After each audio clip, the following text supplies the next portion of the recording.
বাইরে সাংবাদিকরা অপেক্ষা করছে সরকার কি সিদ্ধান্ত নেয় জানার জন্য। স্যার, আমি ঘটনাস্থলে গিয়ে যা বুঝলাম এর জন্য সম্পূর্ণভাবে দায়ী লাইফলাইন। 5 মিনিটের জন্য ঘটনাস্থলে গিয়ে আপনি বুঝে গেলেন কে দায়ী? আমি সেখানে প্রথম থেকে ছিলাম। তাহলে প্রথম থেকে আপনিই বলুন।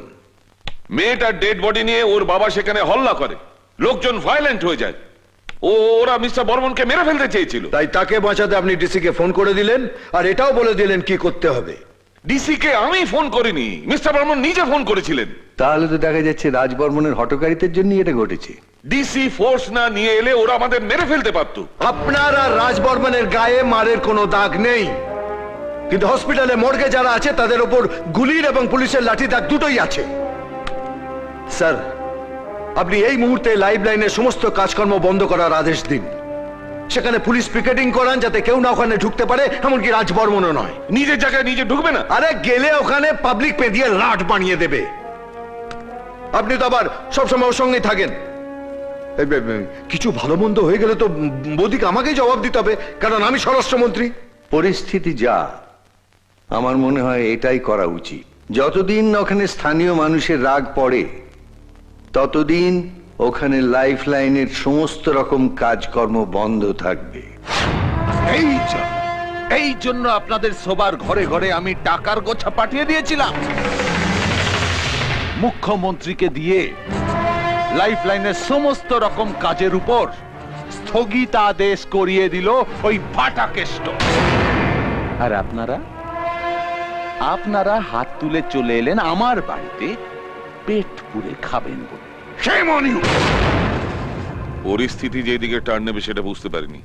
কেন বুঝতে পারেননি? কুমিরের সঙ্গে লড়বেন বলে জলে নামবেন, আর কুমির যে লেজের ঝাপটা মারতে পারে সেটা বুঝতে পারেননি। কি আশা করেছিলেন কুমির আপনাকে পিঠে বসিয়ে সাঁতার শেখাবে?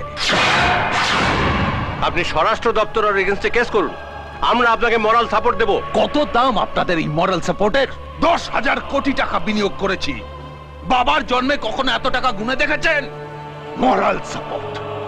ফালতু সাজেশন না দিয়ে অ্যাকশনের কথা বলুন। অ্যাকশন। স্যার, কি আপনার এই অবস্থা হলো কি করে? অ্যাক্সিডেন্ট করেছেন নাকি? অ্যাক্সিডেন্ট যা হওয়ার তা হয়েছিল সকালে, আর এটা তার সাইড এফেক্ট স্যার। মানে আমি স্পট থেকে বেরোবার আগেই ফাটাকেষ্ট ওখানে পৌঁছে গিয়েছিল স্যার। বিশ্বাস করুন আমার একটা কথাও শোনেনি। পাবলিকের একটা করে কথা শুনছে আর একটা করে কিল মারছে আমাকে। বিশ্বাস করুন স্যার, পাক্কা 2.5 ঘন্টা ধরে আমাকে মেরেছে। 2.5 ঘন্টা ধরে আপনাকে মেরে আপনার হাতে সাসপেনশনের চিঠি ধরিয়ে দিয়ে আপনাকেই গাড়িতে তুলে দিয়েছে ফাটাকেষ্ট। শেষ লাইনটাই বলবেন তো? তাহলে তো বেঁচে যেতাম স্যার, মান সম্মানের অন্তত কিছুটা থাকতো। আমাকে সাসপেন্ড না করে ডিমোশন দিয়ে হোম গার্ডে পাঠিয়ে দিয়েছে স্যার। ফাটাকেষ্ট দেখছি সীমা পেরিয়ে গেছে। এবার সময় হয়েছে ওকে আমার সীমার মধ্যে বেঁধে রাখা।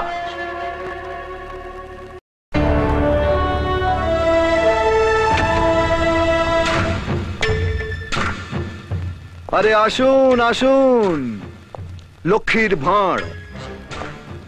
কাল 2.5 ঘন্টা ধরে ডিসি পেটানোর পর সকাল থেকেই ডান হাতটা কেমন যেন চুপ করছিল।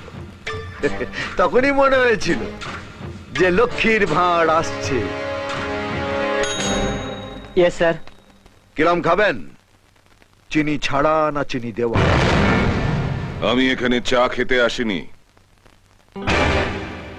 ডিসি কে আপনি যেটা করেছেন সেটা নিয়ে আমি কোনো কথা বলতে চাই না, কারণ সেটা আপনার দপ্তরের মধ্যে পড়ে। কিন্তু লাইফলাইনের কাজটা আমার দপ্তরের অধীন ছিল। মানে যতক্ষণ ওটা আপনার দপ্তরের আওতায় ছিল ততক্ষণ আমি সাইড লাইনের ধারে বসেছিলাম, কিন্তু কালকের গন্ডগোলের পর ওটা স্বরাষ্ট্র দপ্তরের আওতায় এসে পড়ে। ব্যাস, আমি গা ঘামিয়ে মাঠে নেমে বললাম, আর প্রথমে আপনার ডিসি কে ফ্রি কিকে গোল দিলাম, আর আপনার রাজবর্মনকে পেনাল্টিতে। লাইফলাইনের ওপর থেকে আপনি স্থগিতাদেশ তুলে নিন, নইলে কিন্তু আমাকেও মাঠে নামতে হবে। আর আমি মাঠে নামলে সরকার বাঁচাতে মুখ্যমন্ত্রীকে যে কোনো একজনকে ছাঁটাই করতে হবে। আপনাকেই ছাড়বে? গ্যারান্টি। 325 ভোটে জিতে কোটায় মন্ত্রী হয়েছেন। একটু বাতালাটা কম করুন। আপনার অবস্থাটা কেমন জানেন? ওই ব্যঞ্জন বর্ণের চন্দ্রবিন্দুর মতো। একলা চলতে পারে না, কারো না কারোর কাঁধের উপর ভর দিয়ে আপনাকে চলতে হয়। আপনি ছাঁটাই হলে মন্ত্রিসভা বেঁচে যাবে। ফাটাকেষ্ট! গুন্ডা ফাটাকেষ্ট! আগে লেটার হেড ছিল না, এখন লেটার হেড হয়েছে। কিন্তু মালটা কি আছে, একবার দরজা বন্ধ করলে সন্ধ্যাবেলার আগে দরজাটা খুলবে না। তখন পাশ দিয়ে হেঁটে গেলেও লোকে চিনতে পারবে না। ঠিক আছে, আমিও দেখবো আপনি কতবার বাড়তে পারেন। এখানে নয়, টিভির পর্দায় দেখবেন। এখন যেটা দেখলেন সেটা ঝলক। ঝলক দিখলা যা। গোটা প্রোগ্রামটা রাত্রিতে দেখবেন। রাজ বর্মনের রাতের কীর্তি, আজকের স্টার খবর।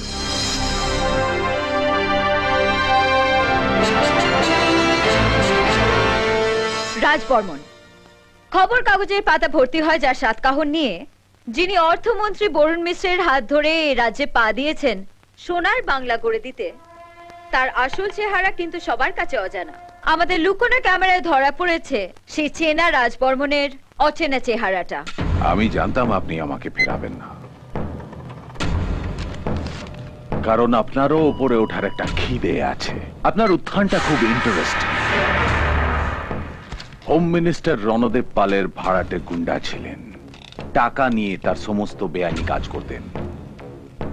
তারপর তাকেই মেরে গুন্ডা ফাটাকেষ্ট হয়ে গেলেন এমএলএ ফাটাকেষ্ট, মন্ত্রিসভার সবচেয়ে নামি দামি মন্ত্রী, হোম মিনিস্টার। ইন্টারেস্টিং। আপনাকে নিয়ে সিনেমা করা যায়। আপনার লাইফ হিস্ট্রিটাও আমার পড়া আছে। আপনার বাবা তো রণদেব পালের ওই ধুতি পাঞ্জাবি ইস্ত্রি করতো না? আর আপনি ওনার হাওয়ালার বিজনেসটা সামলাতেন। বুদ্ধিমান ছেলে, খুব বুদ্ধিমান ছেলে। রণদেব পালের বেহিসেবি টাকাগুলো নিয়ে বিদেশে গিয়ে একটা ওষুধের কোম্পানি খুললেন, নাম লাইফলাইন। কাজ বিদেশের বাতিল করা ওষুধগুলো এদেশে কম দামে কিনে চালান করা। Interesting, very interesting. আপনি যদি মেয়ে হতেন না, তাহলে আপনাকে আমি আমার হিরোইন করতাম। মাইরি বলছি। আমরা একই নৌকোয় দুদিকে বসা দুই মাঝি। হালটা একদিকে বওয়াই ভালো। উল্টো দিকে বলছেন কেন? এ রাজ্যের যেমনি দরকার আছে আপনাকে, তেমনি আপনারও দরকার আছে আমাকে। আপনি চাইলে নেক্সট টার্মে আপনাকে আমি চিফ মিনিস্টার বানিয়ে দিতে পারি।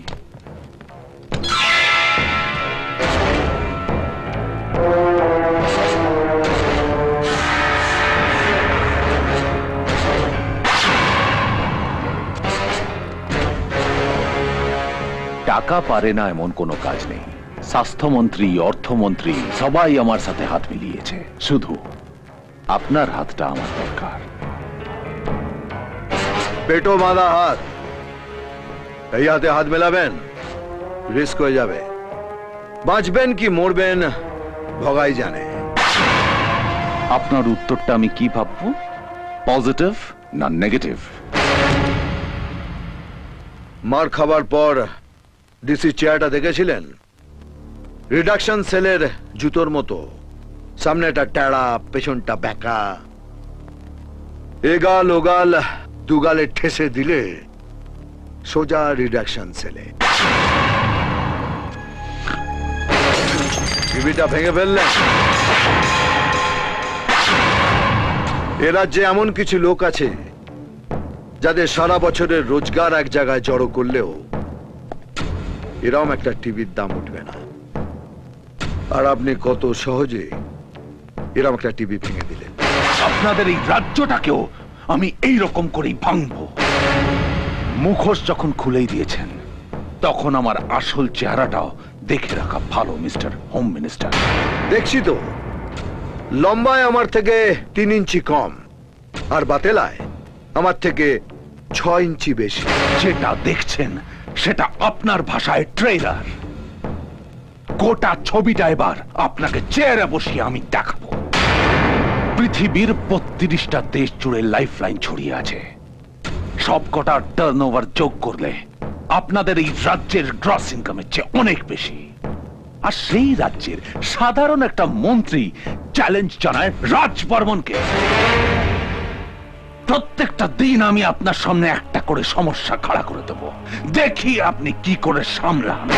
আপনাকে দাঁড় করিয়ে রেখে আমি এই রাজ্যটাকে গলিয়ে তাল পাকিয়ে দেব, তারপর এই রাজ্য ছেড়ে চলে যাব।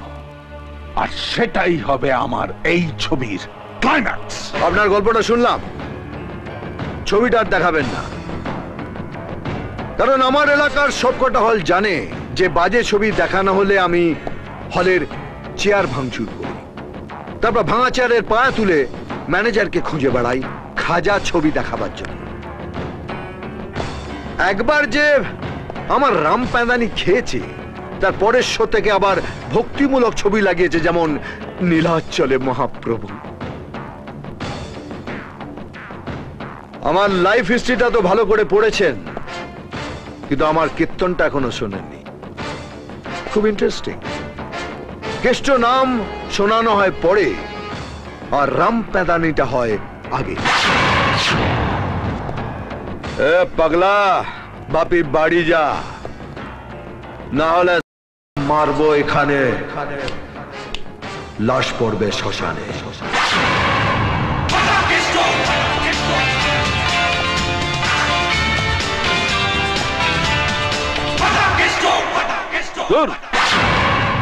টিভিতে কি দেখানো হলো সেটাই কি সত্যি হয়ে গেল নাকি? আরে ওটা তো স্বরাষ্ট্রমন্ত্রী পেটুয়া চ্যানেল। আমাকে হেয় করার জন্য, রাজ বর্মনকে ছোট করার জন্য ওই ছবিটা দেখানো হয়েছে।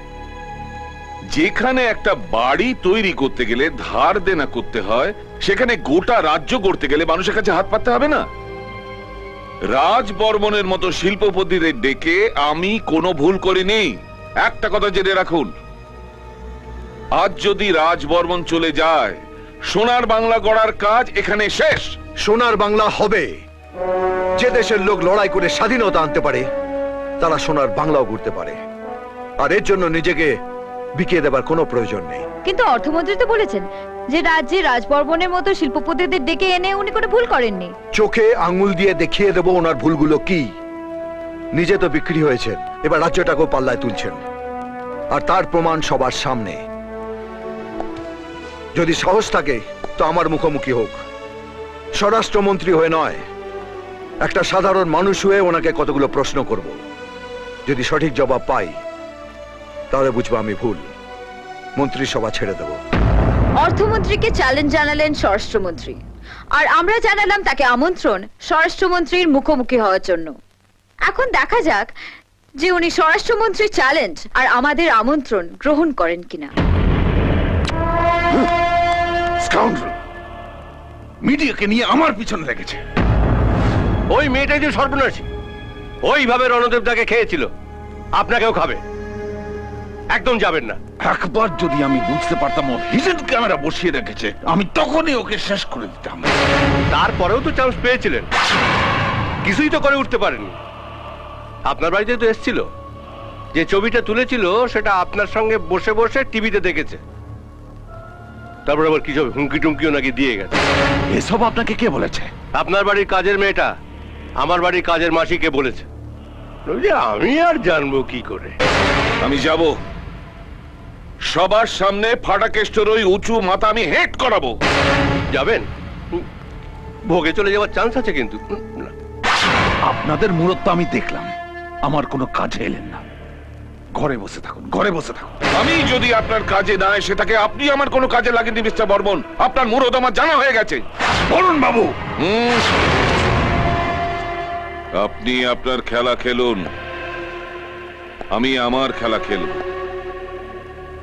কাল রাতে আপনি যেটা পারেননি, আমি সেটা টিভিতে করে দেখাবো। ফাটাকেষ্টর চালে আমি ওকে মারব, আর সেটা গোটা রাজ্য টিভিতে দেখবে। কিছু বলার আগে আপনার কথাটা আপনাকে মনে করিয়ে দিতে চাই। আপনার প্রশ্নের জবাব পেয়ে গেলে আপনি মন্ত্রিসভা ছেড়ে চলে যাবেন। এবার বলুন, কি জানতে চান? কিছুদিন আগে আপনি একটা স্টেটমেন্ট দিয়েছিলেন, যারা ট্যাক্স ফাঁকি দেয় তারাও এক ধরনের চোর। এখনো সেটাই বলছি, কারণ ট্যাক্সের টাকাটা উন্নয়নের কাজেই লাগে। গত বছর ট্যাক্স বাবদ সরকারের ঘরে জমা পড়েছিল 26,000 কোটি টাকারও বেশি।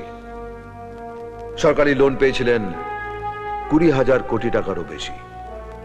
তারপরে উন্নয়নের জন্য বাইরের লোকের কাছে হাত পাততে হয়।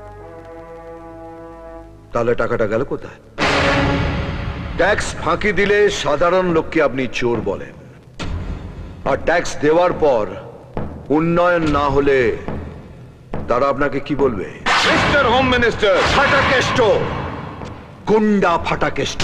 8 কোটি সাধারণ মানুষের একজন, আর সেই সাধারণ মানুষ ফাটাকেষ্ট আপনার থেকে জানতে চাইছে বাইরে থেকে বিজনেসম্যানদের এনে তাদের সব রকম ছাড় দিয়ে জামাই আদর করছেন, আর এখানে একটা বেকার ছেলে লোন নিয়ে ফুটপাতে পানের দোকান করলেও আপনারা তার উপর ট্যাক্সে বোঝা চাপিয়ে দেন। লাভের 2700 কোটি টাকা বিদেশি ব্যাংকে জমা হচ্ছে, আর দিনের শেষে সেই পানওয়ালা 27 টাকা 4 আনা তার বইয়ের হাতে তুলে দিচ্ছে। এখন একটা বাচ্চাও জানে জন্মাবার আগে ট্যাক্স দিয়ে মায়ের পেট থেকে বেরোতে হয়, কোনো ছাড় নেই। রাজ্যের লোক দেখছে তো, তাই হিরো সাজতে চাইছেন। বখাটের স্বামী রোজগারের টাকাটা স্ত্রীর হাতে তুলে দিয়ে খালাস। একবারও হিসেব করে দেখে না ওই টাকায় সংসার চলবে কি করে। যে সংসার চালায় সেই বোঝে। আপনি হলেন সেই বখাটের স্বামী যে শুধু হিরোগিরি করে বেড়ায়। সংসার না চললে স্ত্রী স্বামীকে জানাবে, টাকার জন্য পর পুরুষের কাছে হাত পাতবে না। ঠিক আছে, জানাচ্ছি আপনাকে। বাজেটে 4,000 কোটি টাকা ঘাটতি। দিন আমাকে সেই টাকাটা। 2-4টে পুলিশ অফিসারকে বরখাস্ত করে গুন্ডা পিটিয়ে খবরে আসা যায়। একটা রাজ্যের হেসেল চালানো অন্য জিনিস, শুধু ফাঁকা বুলিয়া উড়ে খবরে আসতে চান? ফাটাকেষ্ট খবর দেখে না, খবর পড়ে না, খবর তৈরি করে। আমি শুধু একটা জিনিসই জানি, মন্ত্রীরা পাবলিকের বাপ নয়, পাবলিক সার্ভেন্ট। আর কাজের লোক যদি ঠিকঠাক কাজ না করে তাহলে চাকরি খালাস। দিন গুনে বলে দিচ্ছি, 4,000 কোটি টাকার ঘাটতি আমি 7 দিনে পূরণ করব। 4 আনাও ঘাটতি থাকবে না। আর এর জন্য বাইরের কোনো লোকের কাছে হাতও পাতবো না, এটা ফাটাকেষ্টর গ্যারান্টি। কিন্তু তার আগে আপনাকে এই দপ্তর ছাড়তে হবে। অর্থ দপ্তরটা পেটো বাঁধা হাতের কাজ নয়। তার জন্য অর্থনীতির অ আ কখটা জানতে হয়। আপনি তো অ আ কখ শেষ করে চন্দ্রবিন্দু চাঁদ দেখে ফেলেছেন, তারপরেও আটকে রইলেন উন্নয়নের উতে, একটুও এগোতে পারলেন। আমি নয় হারিকেনটা নিয়ে একটু দেখি না বাকি অক্ষরগুলো খুঁজে পাই কিনা। বলুন, আপনি রাজি?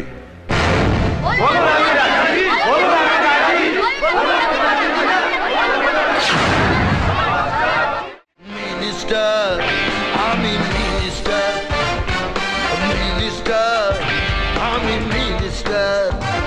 ফাটাকেষ্ট, ফাটাকেষ্ট, আমি মন্ত্রী। ফাটাকেষ্ট, ফাটাফাটি আমাদের ফাটাকেষ্ট।